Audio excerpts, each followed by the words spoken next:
Welcome to the Bill Kelly Podcast, critical discussions in critical times. Here's your host, Bill Kelly.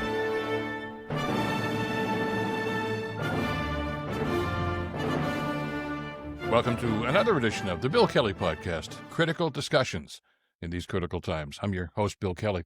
Well, despite some of the ramblings from some of the opposition members who are back in Parliament right now, facts are, and we've got some facts that we're going to give you right now, yes, indeed, Canadian consumers still do have their elbows up, and it's having an impact. Let me explain.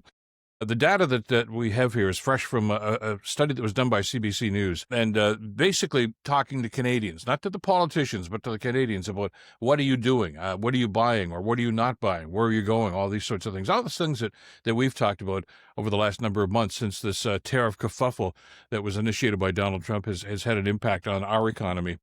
And the numbers are in, and they're rather impressive, really, when you look at some of the numbers here. Many Canadians have simply embrace this whole idea of buy Canadian and shunning American products, shunning American travel destinations, things of this nature. And it shows in so many different facets. We're going to cover a couple of those in the podcast today. Canadian exports to the U.S., that's the stuff we send down there, have dropped off, while those to non-U.S. countries have surged. Now, again, this contrasts with what some of the opposition or some of the critics are saying. Whether they're working for one of the right-wing newspaper chains or they're just sitting in opposition seats there, that we can't make up the difference. If we're going to cut trade to America, we're never going to make it up with other parts of the world. And nobody ever said they could. It's not going to be an apples-to-apples comparison. But what has happened here is that we are starting to pick up businesses from other areas. Most recently, of course, the Prime Minister was in Mexico, reinforcing some trade deals that are in place there right now and increasing deals. And this is one of the things that Carney talked about, is that it's not necessarily breaking new ground with new trading partners. It's recultivating some of those existing deals and said, we used to do X number of dollars a year in trade with you. Let's do X plus 10 or whatever the case might be. And there are willing partners for us to do that now. And Canadians, for their part, are playing along the same way too. And let me be clear about something. Again, because of some of the comments I'm going to get to in a second from our now famous American ambassador to Canada, Pete Hoekstra, who's saying that, that this is terrible, these policies. They're not policies. What is happening here are Canadian consumers are making a choice. There is no travel ban to the United States. Canadians are choosing not to go. There is no ban on American products, except for alcohol in some provinces, of course, but Canadians are choosing not to.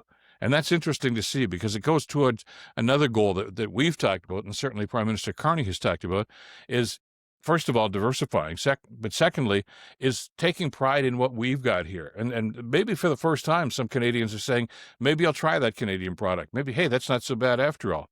And we've seen this happen at the grocery store. We've seen this happen with industry. We've seen this happen with culture. And CBC covered most of these with the questions.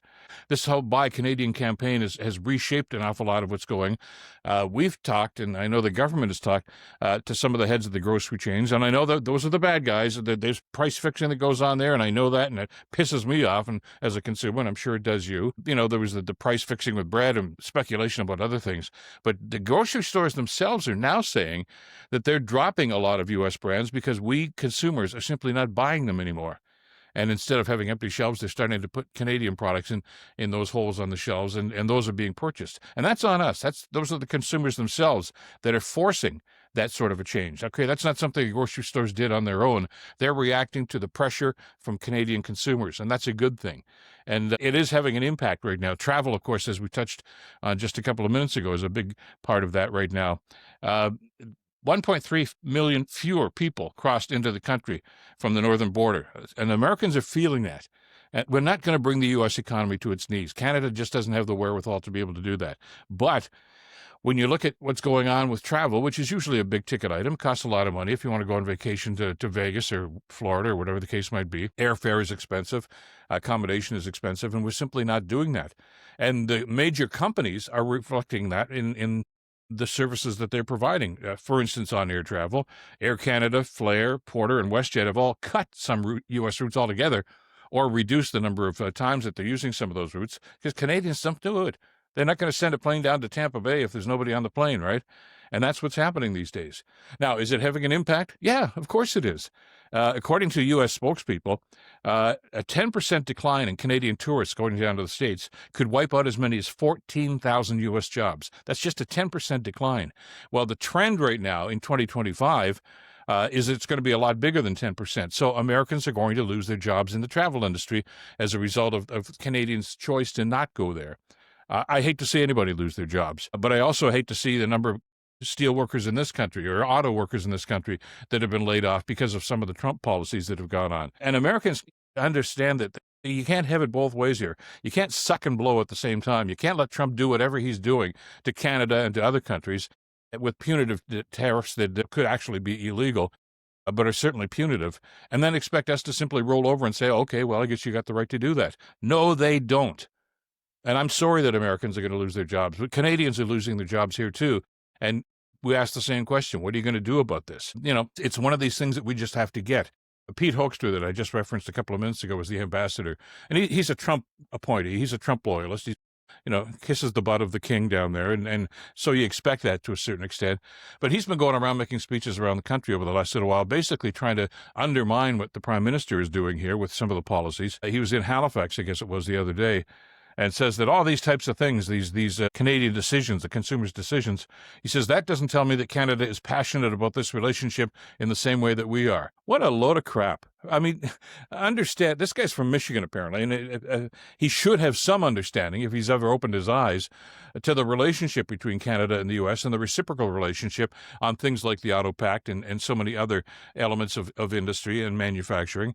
And he's simply ignoring that, which I guess is a trick that Trump is basically order all of his minions to do, is don't look at the facts, just do what I ask you to do or tell you to do or order you to do, whatever the case might be. And Hoekstra's arguments, and I use that term loosely, just don't seem to make any sense.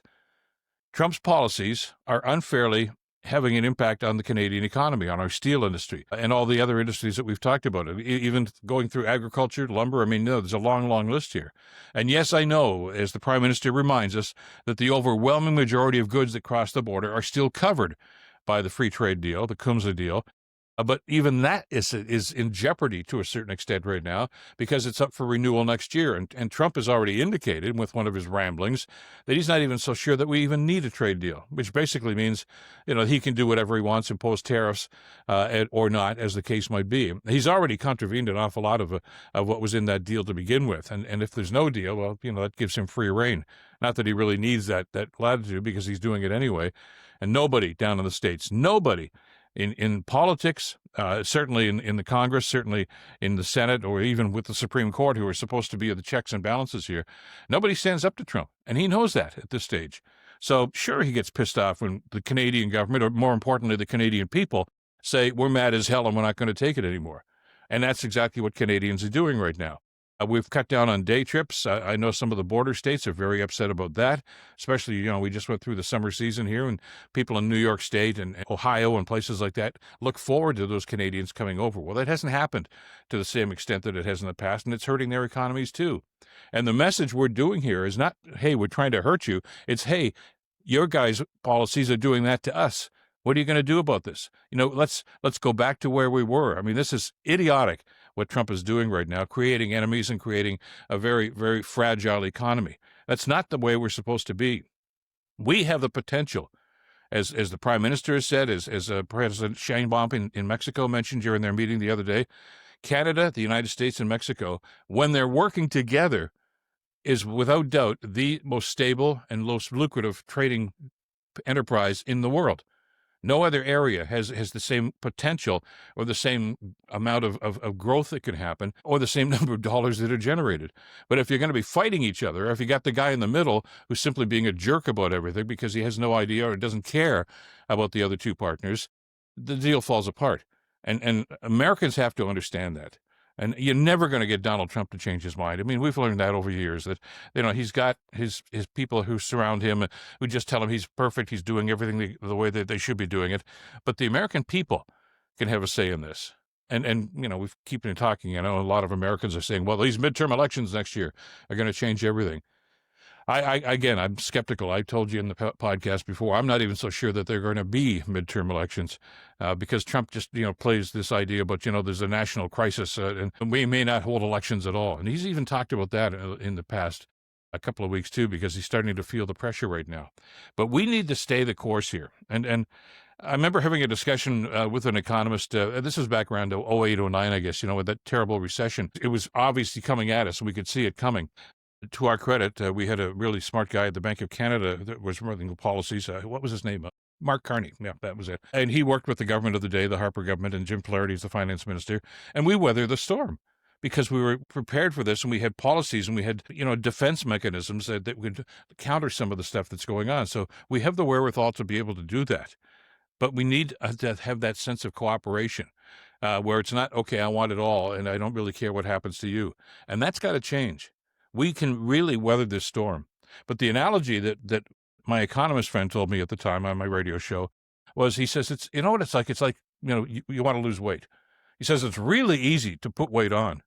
You can do that in a matter of a couple of weeks, just, okay, forget about all the healthy food, just a pizza, donuts and soda pop or whatever the case might be. You can put on a few pounds if that's what you want to do. Not really the smartest thing to do, but to lose that weight is a difficult situation.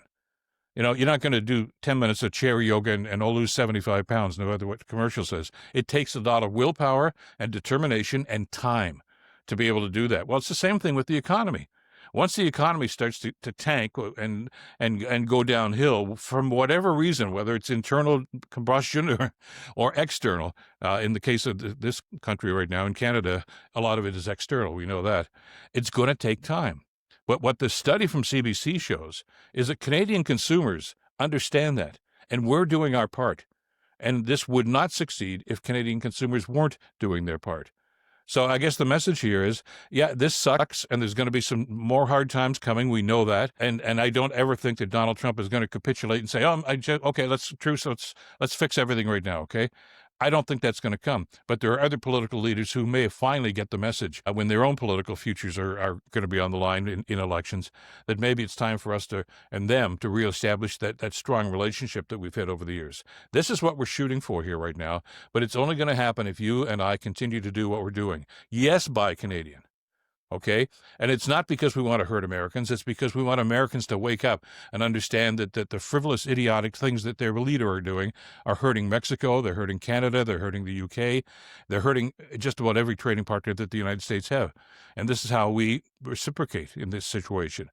And it doesn't need to be that way, but until there's going to be that change, we've got to stick with it. And I know that, the pundits, and I watch the talk shows with all the panels that they have on there on the news networks, and, saying, well, Canadians are worried about, the deficit and this. Of course we are. Absolutely we are. But kitchen table issues is, what about my job? If I got a job to go to, can I go to the grocery store and pay for the groceries that our family needs? And it was never, these halcyon days where everything is going to be fine. The paycheck covers, you can do this, pay the mortgage, get the groceries, pay the car payment, and still put money aside. That's what everybody wants to do. And it's very difficult, if not impossible, for families to do that now. And we've got a government that seems to be saying, look, we have a path forward to get this done again, to get us back where we need to be. But let's be smart about this. It's not going to happen overnight. According to this data, we, the consumers, are doing our job. That's fabulous. As to whether or not the Americans are going to get that message and reciprocate, time will tell. But there's not a whole lot of time left, and we need to remind them of that as well. That's this edition of the podcast. Thanks, as always, for being with us. If you're on YouTube, don't forget, hit that notification bell so you can spread the word on this one. And thank you so much for subscribing. We mentioned this a couple of times on the podcast. There's a lot going on here and a lot to talk about. And from day one, we've told you that this podcast is all about creating that dialogue and that information source and making sure that we're talking truth and power to truth, as opposed to some of the rhetoric and the BS that's coming out of some of the political leaders these days. And we can do that, but we need your support. And the subscriptions, of course, will help us to do that. Thanks, as always, to Madeline Kelly for the great work producing the program. Till next time, I'm Bill Kelly. Stay in touch and stay informed. Bill Kelly Podcast brought to you by Wizen's Law, personal injury lawyers. Listen, you didn't choose to get injured, but you can choose the right lawyer. Wizen's Law, 905-522-1102 or wizenslaw.com.